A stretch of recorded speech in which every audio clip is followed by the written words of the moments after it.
Hi students. All right, we've got some tests to do. We need to do our Unit 7 test. So click on Unit 7 in the table of contents and scroll down until you find that quiz, and you're going to right click, open that in a new window and get it started for me.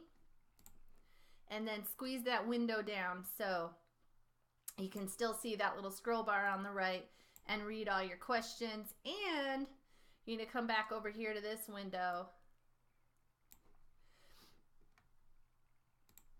Watch this video. Okay. All right. So let's read the questions. Question 1 says, if you turn on the lock alpha channel button, what happens?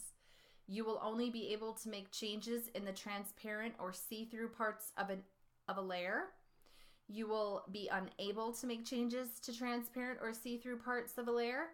You will be unable to make changes to any part of a layer, or a colored background appears behind your image. If you turn on the lock alpha channel button, what happens? So we're looking for that. Question 2, after you select a section of an image and copy it, you can use the blank to paint with that image as a brush. You can use the clipboard brush, the paintbrush tool, the bucket fill tool, or the rectangle tool to paint with that image. I've got a hypothesis. Question 3, if you have a floating layer in your project, you will be unable to open images, use the toolbox, create a new layer, or make changes to other layers. Question 4, filters are visual effects you can apply to your image, floating selection layers, ways to eliminate extra content from your image, or resizing tools. What are filters? Question 5, on the color wheel, where are complementary colors? Are they next to each other, near each other, but not next to each other, or in the center, or are they across from each other? Owen. All right, templates. Templates control how big your workspace is. Using a template is like choosing the size of the paper you'd like to use. If you were designing a postcard, you use a small document size, but if you were making a poster, you'd want a large one. Whenever you create a new GIMP project, you can choose the template size you'd like in the Create a New Image. Okay. The copy and paste tools let you take something from one place and put it somewhere else. The original stays where it was. To copy, you make a selection, go to the edit menu, and then click copy. Paste is also in the edit menu. You can copy and paste selections within one window or from one window to another. Oh yeah, the shortcuts. Control C is copy, Control V is paste. You hold those down at the same time. Floating layers. A floating layer is a temporary layer that is created when you copy and paste a layer or part of a layer. A floating layer will keep you from working on any other layer until you anchor it. The easiest way to anchor a floating layer is to create a new layer for it. So you just right click on that, and I know that that's not, but when you right click on it, you can paste it as a layer, okay? So the answer to that selection about the floating layer in your project is it says you'll be unable to make changes to other layers. Yeah, a floating layer will keep you from working on any other layer until you anchor it. The scale tool. The scale tool lets you change the size of a layer or selection. You can scale a layer to change the height or the width. You can also scale a layer in all directions at once, as shown in the example video for it. Filters are visual effects that you can apply to your image. They are organized into several broad groups. GIMP's filters have been created by many different people, so some filters may look or behave differently than you expect. If you point your cursor at a filter name, a brief description of what that filter does will appear. Filters are visual effects that you can apply to your image. All right, let's find the answer. Filters are visual effects that you can apply to your image. All right, we got 2 of them. Primary and secondary colors. Woo! Primary and secondary colors are the building blocks of color. You can use these colors to make other colors. Let's explore the different color groups. So here's the color wheel, and these are the primary colors. Ding, ding, ding. RGB. RGB, RGB. Red, green, blue. The 3 primary colors are red, green, and blue. With different combinations of red, green, and blue, you can create any other color. Computer monitors use these colors to create all of the other colors. You guys know this stuff, right? The secondary colors are cyan, magenta, and yellow. Cyan, magenta, yellow. They are created by combining equal amounts of the primary colors. So we got blue and red make that cyan. We've got red and green made the yellow. Crazy. And then we've got the green and the blue that made the cyan. Very cool. Good stuff to know. Using colors in design. The terms complementary, analogous, warm, and cool describe ways that different colors relate to one another. Use these color groups to think about why certain colors look good together. Explore the different groups. First, we have complementary, okay? Complementary colors are opposites. On a color wheel, you can find any color's complement by looking at the color directly across from it. When you put complementary colors together, they look brighter. That was one of our questions. On the color wheel, where are complementary colors? Across from each other. Analogous. Analogous colors are colors that are next to each other on a color wheel. Find a color on the color wheel, and the two colors on either side of it are analogous colors. Warm and cool. Warm colors are made up of reds, oranges, and yellows. Cool colors are made up of greens, blues, and purples. Warm colors seem to have more energy than cool colors. Great.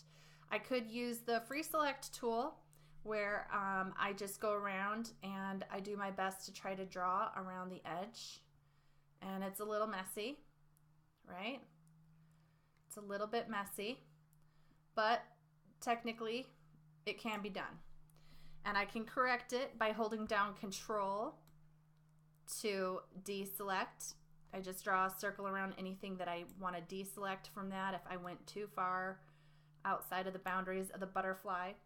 And I can hold down Shift to add more to my selection in the areas where I didn't get close enough to the edge of the butterfly. So now to add my mask. Super easy. You're going to do this in a later assignment too, so I might as well introduce it to you right now. You just right click on that image, layer, and add the layer mask, okay? And you're going to do it to the selection. So when you make a selection, you add that, and then you'll notice that what happened is it made this transparent. So see, there's an alpha channel there. When I hide the layer underneath, you can see the alpha channel, okay? So if I don't want to be able to accidentally make any changes to the alpha channel, then I need to make sure that this is locked, okay? I don't want it to smudge off.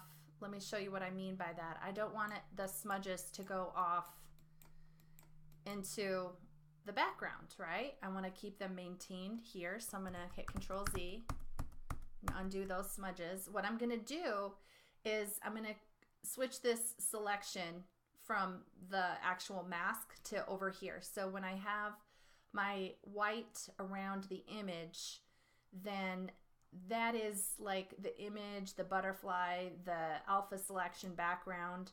That's this right here, okay? So now if I lock, and it has to turn blue, now if I lock the alpha selection and I'm working on the image, it's in white, not the mask, and I go like this to smudge, look at, cool, it's not extending beyond the border of the butterfly. So I can totally smudge the edge, whoops, maybe not the face. I can smudge the edges of these wings all I want all day long, and it's not going to bleed out across the boundary of the butterfly into the transparent alpha channel. Can't just grab that paintbrush and any wacky color that I want, and I can't just paint over that, okay? But I can paint over the opaque part. I can paint over the butterfly all day long, okay? So the alpha channel makes it so that you cannot make changes to the transparent part of the image. What does that mean on our test question? Let us find out. If you turn on the lock alpha channel button, what happens? You'll only be able to make changes in the transparent or see-through parts? No, it makes it so you can't make changes to that part. You will be unable to make changes to the transparent or see-through parts of the layer, okay? Did you get that? Did you get that? All right. After you select a section of an image and copy it, you can use the blank to paint with that image as a brush. Let's see. Okay, so let's go ahead and lasso around my butterfly. Okay. I'm going to go edit, copy, and now look at what's down here. Ah, look at that. I can paint with the clipboard. Look at that. The brush.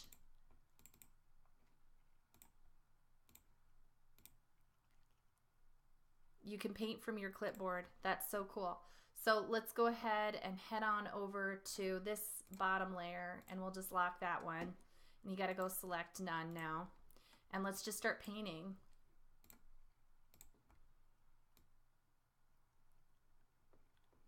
It's using the butterfly as a brush.